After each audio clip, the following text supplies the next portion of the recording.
Thank you so much for coming to this video. Please do not forget to like, comment, and subscribe for more thriving in your singleness, sex, and self-love. And today we're going to be talking about holding ourselves accountable for mistreatment, specifically for mistreatment that people, for offenses, right, that we have taken into our lives. And I want you all to be very mindful of the vocabulary that I use because I'm going to change that. I want us to talk about mistreatment that we have allowed in our lives. If you have watched any of my previous videos, I would highly suggest that you watch them sequentially because there's there's a meaning behind it, why they are the way, sequenced the way that they are.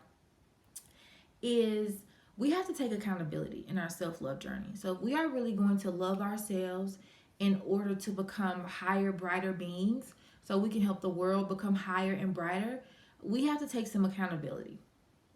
And when people mistreat us, they are only a mirror for what we believe we deserve and what we can have.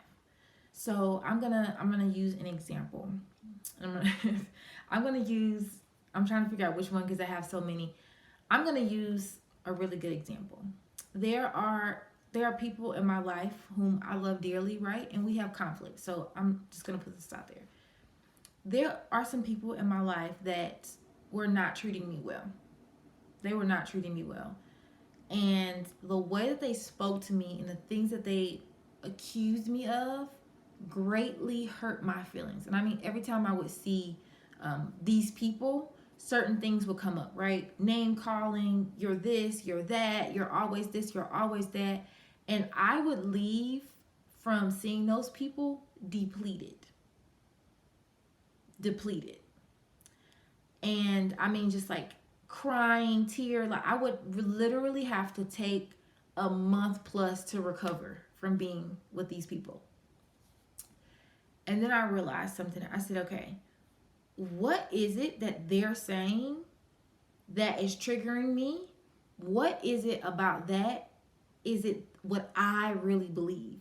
And so there were certain things that they were saying, and there were certain things that I believed about myself, right? I was like, you're right. That is, a label that I want to take on. So I'll take that label. Oh, here's another label I want to take on. I'll take that label. Oh my God, there's another label that resonates, with the insecurities inside of me. I'll take that label. And so those people were just mirroring to me what I thought about myself. If they had said, Corinne, you're a pink polka dot pony. Okay, right? Like, I don't think that about myself, so it wouldn't even bother me. But because they said things that I believed about myself, they were only mirroring to me what I believed about myself. And so I don't blame those people. I'm actually very grateful for those people. And these are like multiple people who I'm talking about, and there's different situations. But I'm very grateful for all those people in all of those situations because it taught me where my belief system was. So I'm looking down because I have notes.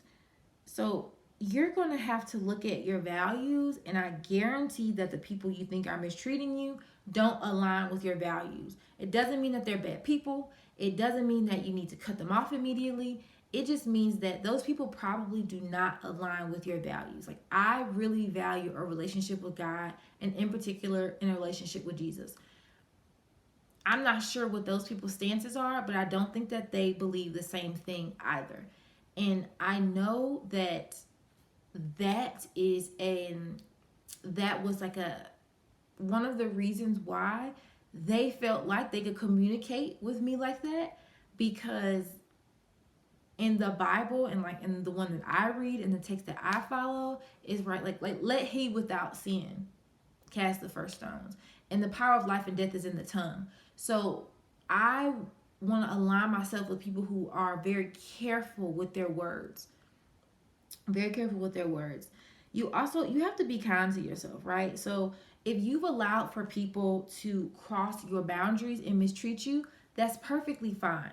We've all done it. But the thing is first of all, thank those people.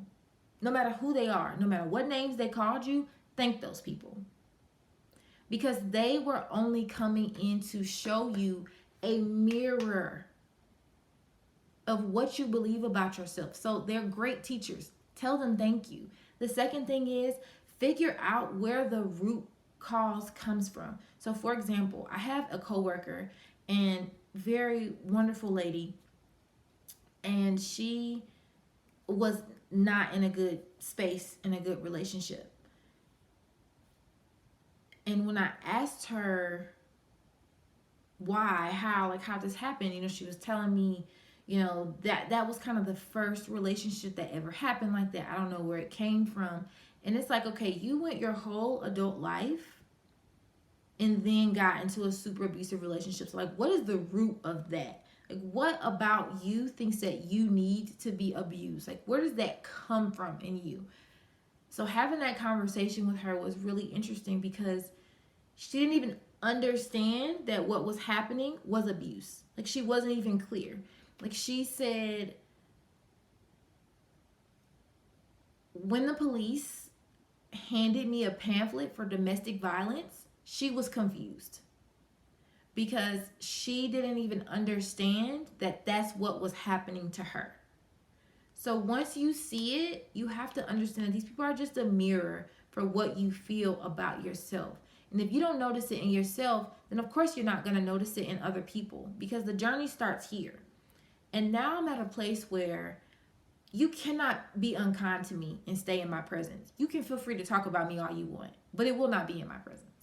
Like, you can call up, a gang of 20 people and y'all can just have it out for me. And that's perfectly fine. Like, all love to you. Just know that everything you send out comes right back. So I hope you wouldn't do that, but you can feel free too. Freedom of choice.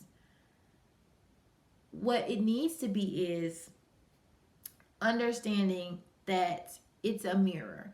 And for me, I no longer see myself that way. It doesn't mean I doesn't make mistakes. It doesn't mean I don't have issues. It doesn't mean there are still so many things I need to work on. But the way that I receive information now and the way that I will allow you to give it to me is different. Like, you are no longer allowed to call me names, especially in my presence. I don't allow it. But if you sit down and you say, hey, Corinne, here is a behavior I've observed, and it doesn't seem like you're in your highest state. Like, it just doesn't seem like who you really are. And I wanted to have a conversation with you about, maybe what that is or where it's coming from, or just point it out to you. No name calling. So let's say you have a friend and they are super promiscuous, right? Just like out here with it. Instead of saying you're calling them all kinds of names, you could say, my friend, my love, like, I really want to talk to you. Do you have time to talk? Okay, great. I'm noticing some really irrational behavior. And it doesn't seem like you're being kind to your body with the relationships that you're engaging in. This is the behavior I'm noticing. Have you seen it? Have you kind of noticed it? And do you feel like you've been the kindest to your body? And if this upsets you, let me know. But I'm really open to have the conversation with you and help you explore it. Way different than use a, okay, fill in the blank. That is how now people talk to me. If you have an issue with me, tell me. But I'm not allowing you to name call. And this goes for everyone. Iyanla Van Zandt is a mastermind. She said there are no sacred cows. No one, period, period, is allowed to talk to me in a certain manner. I will get up and I will walk out. In love too. I'll be like, catch y'all later. Love you. But I can't sit here and stay for this. My spirit, my soul can't do it. Because people have to speak to you as if you're a divine being, because you are. But you first have to speak to yourself as if you're a divine being, because you are. So those are the two ways to kind of look at and understand how we allow people to mistreat us and why we allow people to mistreat us, right? We have to understand that there's a mirror. And so as much as you want to blame that other person and say, oh, they're doing all these terrible things to me, you have to understand that you're allowing it. You're staying in these relationships. You're staying in these rooms. You're staying in these group chats. You're staying in these jobs. and you are allowing people to disrespect you. So what is it about you? What inside of you don't you respect? Because the minute you start respecting it, people will change their tune. They will change their attitude, or they'll just drift away because there will no longer be any resonance. You will no longer be able to be in the same place at the same time. It cannot, energetically, it can't happen. Spiritually, it can't happen. You may cross paths with that person. You may have a couple of like weird interactions, but it's not gonna be your everyday. It cannot it just literally cannot happen. So you have to understand, when people are mistreating you, it's because something inside of you is allowing it and saying, yes, I deserve this mistreatment. I am a insert that. Oh, thank you for feeling that insecurity, because I just needed to hear it again. You know, like, I am a B word. Oh my God, thank you. That was my belief, and so you confirmed it. People are just mirrors, and they're only confirming our beliefs. They're only confirming our beliefs. So that's how to understand how to deal with mistreatment from people. Is that, as always in my videos, it's not about the other person, and it is so much more about you and what you believe about yourself and what you believe to be true for you and your life. Thank you so much, you all, for watching this video.